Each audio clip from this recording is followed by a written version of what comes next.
Hipnozė veikia pasąmonę, tiesiogiai į pasąmonę. Reiškia, protas yra nuraminamas, o protas jisai labai mėgsta.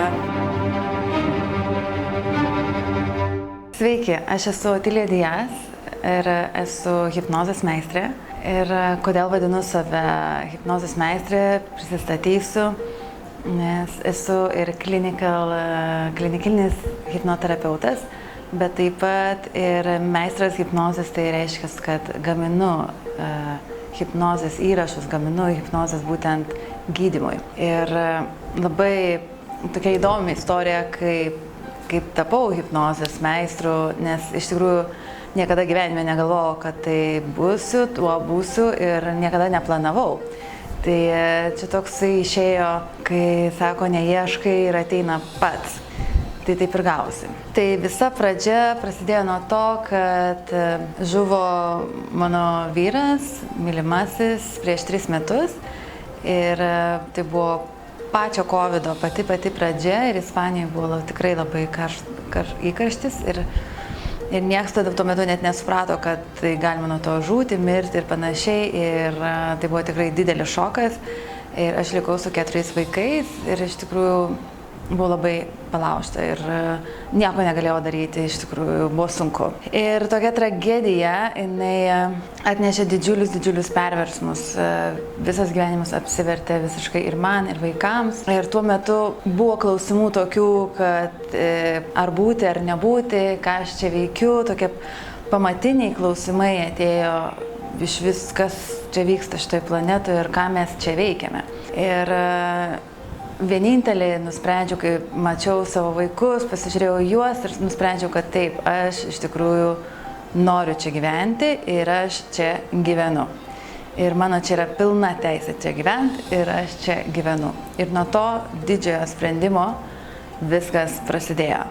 Tada pradėjau ieškoti iš tikrųjų tikrosios pagalbos savo, kaip išeiti iš juodos duobės, kaip išlipti. Ir dar su savim turint tiek vaikų, tai buvo labai didelis iššūkis.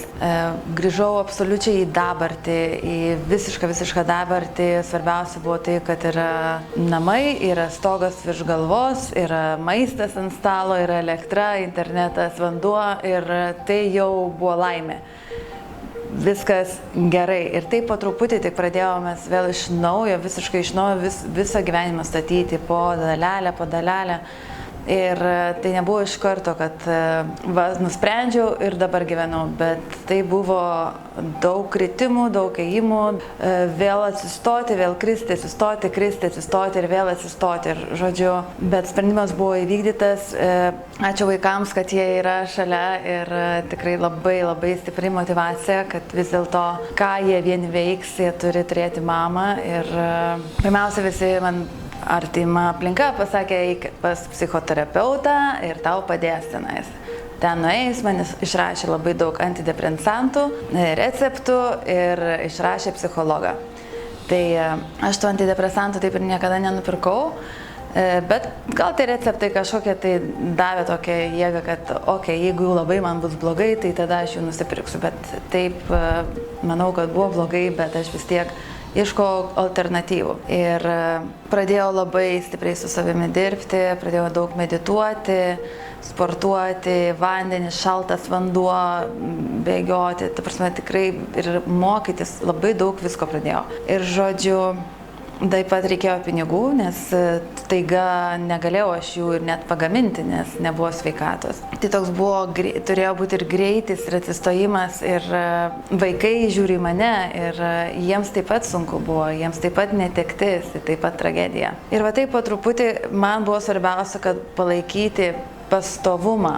Ar mes esame gerai jaučiamės, ar biški blogiau, ar dar blogiau, ar mes gerai ir biški geriau, bet kad tai būtų pastoviai, kad tai nebūtų tas bangavimas, kaip lyg tai gerai ir oi, bum, vėl blogai, ir vėl gerai ir vėl blogai. Ir tie tokie kritimai, jie labai daug jėgų atima, labai taip vėl nuvargina, vėl atsistoti ir vėl toliau eiti, ir vėl susirasti tas motyvacijos ir to noro iš tikrųjų. Tai labai daug meditavau ir visiškai netyčia interneto jūroje atsirado viena hipnozė. Ir iš tikrųjų aš jos net nerodžiau savo nei draugiam artimom, nei aplinkai, aš tiesiog, okei. Aš pabandysiu. Ir tuo aš nelabai ir tikėjau, bet, gerai, hipnozė. Ir tai buvo įrašas, būtent anglų kalba vienas įrašas hipnozės. Ir ten buvo parašyta 21 dieną reikia išklausyti. Aš klausau pirmą savaitę ir matau, kad yra didžiulis skirtumas mano eisenai, mano veikloje, mano mąstyme, mano visame kūne. Ir aplamai visas virškinimo sistema atrodė, kad vartosi, net verčiasi aplinkui. Bet aš jaučiausi gerai pastoviai. Tai reiškia, nuo ryto iki vakaro gerai jaučiuosi ir vakare nueinu miegot ir vėl atsikeliu ir vėl gerai jaučiuosi. Prasme, kad tas pastovus, geras, normalus jausmas. Ir antrą savaitę buvo jau dar didesni perversmai, tai prasidėdavo ašaros, skrandis dar labiau pablogėjo,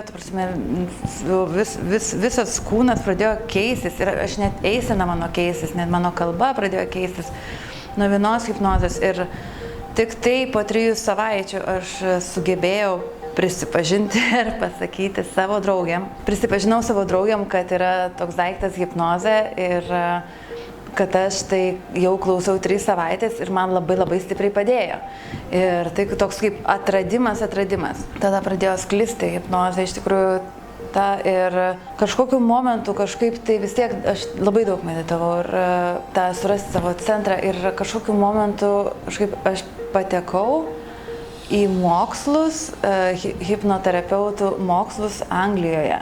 Kadangi buvo covidas, tai į Angliją negalėjau važiuoti, tai reiškia, aš turėjau mokytis nuotoliniu būdu ir pasirodo geriausiai hipnoterapeutų pasaulyje mokykloje. Mokslai kainavo labai brangiai, reikėjo mokėti kas mėnesį ir todėl aš savęs nelabai supratau, kodėl aš tai padariau. Aš net keldavausi naktį, pabusdavau ir pašokdavau naktį, kaip aš taip galėjau padaryti su šeima, tiek daug mokėti mėnesį už mokslus. Tai yra reikia maistą nupirkti, elektrą susimokėti, nes ją atjunginėdavo dažnai ir buvo sunki situacija. Aš labai stipriai įnikau į mokslus ir labai greitai jos pradėjau mokytis, labai greitai suvokiau tą hipnozės prasme ir pati būdama hipnozėje papuoliau į dežavų, kur tas dežavų buvo tai, kad čia aš pati hipnotizuoju save, toksai labai įdomus kampas, kad grinai pamačiau save, kad aš esu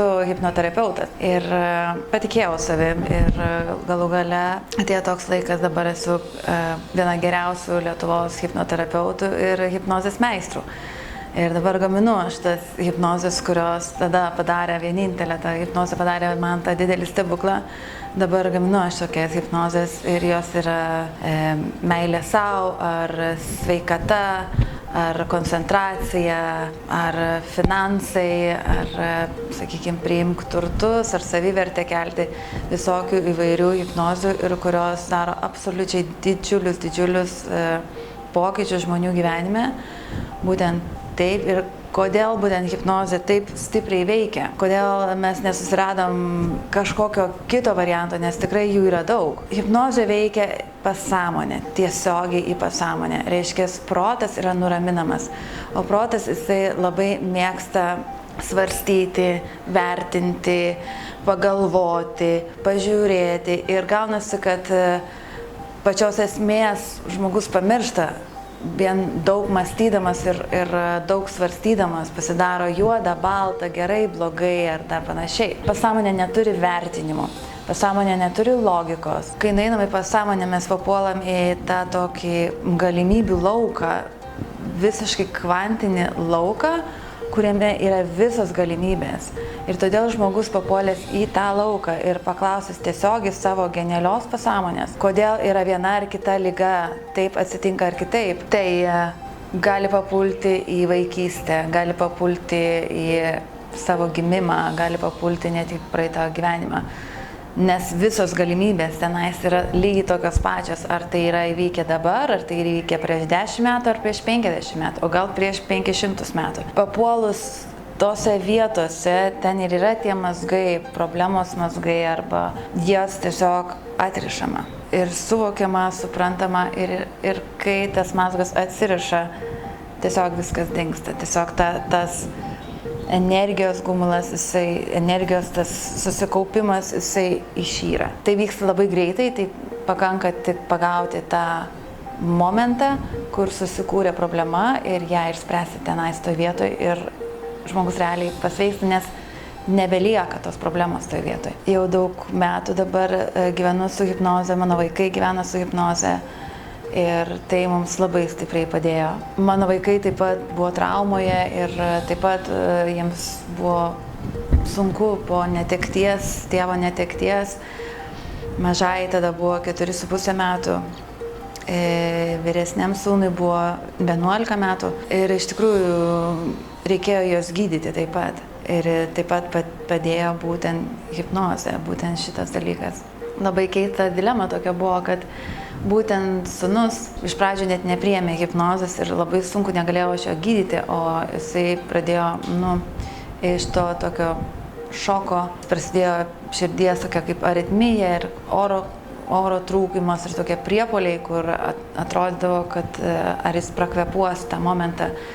Tiesiog dusdavo vaikas. Ir aš nežinojau, ką daryti ir supratau, kad vien hipnozė nepakanka. Vien hipnozės nepakanka, reikia iš tikrųjų tuo tapti ir būti. Ir tai kurti. Taip mus Oskaras nuvedė iki Balio. Gyventi absoliučioje gamtoje, kur labai mažai mašinų ir iš vis mažai žmonių. Ir Balis tokia sala. Ir vaikas pasveiko. Tai čia toks mano prisistatymas. Taip save išgelbėjus, išlipus iš duobės. Ir tai didelė padėka būtent hipnozai, padėka mano mokytojui Marisa Pyr, padėka mano vaikams, mano artimiems ir tolimiems draugams, mano šeimai. Štai, kad esam čia, kur dabar esam šiuo metu. Ačiū.